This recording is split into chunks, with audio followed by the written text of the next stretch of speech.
Salut à tous, je fais cette vidéo pour répondre à un commentaire qui m'a été laissé sous une vidéo concernant 3 choses que je ferais si je devais commencer en 2022 sur la location de voitures. Il y a 3 choses importantes que je serais obligé de faire. J'y ai pensé et je me suis dit que c'est le moment de répondre à cela. Donc d'abord prendre son temps,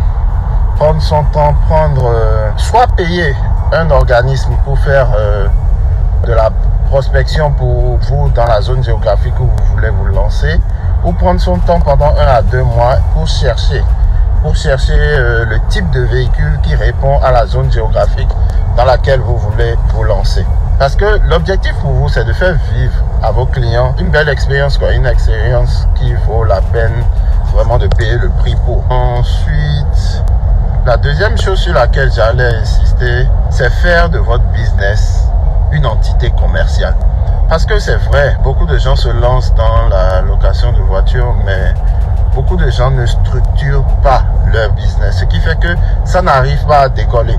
Dès le départ, si vous avez en optique de créer une boîte, de créer une société de location de voitures, bref, être dans le domaine de l'automobile et avoir une flotte de véhicules, moi je vous dirais que ce que vous devez faire, c'est d'abord avoir un plan, un business plan, un plan d'action. Ensuite, un plan d'action commercial. C'est 2 choses différentes. Et dans la mise en œuvre, dans la pratique, migrez les 2 et cela vous donnera votre modèle commercial. C'est vraiment important d'avoir un plan d'action commercial et un modèle commercial avec lequel vous allez pouvoir évoluer. Donc, entre autres aussi, le modèle économique, le business model que vous voulez utiliser. Parce que à chaque fois que je parle de business model, certains me diront que je suis en train de raconter des trucs qu'ils ne comprennent pas.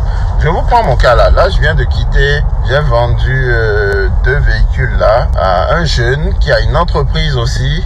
Et je vais bientôt lui faire une interview, qui a une entreprise dans l'achat-revente.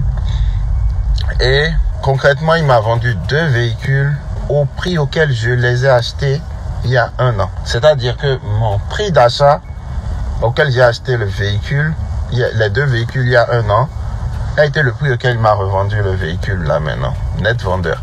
Donc, il a revendu un véhicule plus cher que je l'ai acheté il y a 1 an. Concrètement, c'est ce que vous devez faire. Avoir un business model et savoir où vous allez. Donc, pour ceux-là qui sont intéressés pour que je leur explique comment cela fonctionne, comment ils peuvent aussi le faire, allez dans la barre de commentaires et laissez-moi un message pour que je puisse le savoir. Ensuite, la 3e chose, pour un débutant qui souhaite se lancer et avoir juste un complément de revenus, il faut qu'il comprenne que le complément de revenus, c'est bien.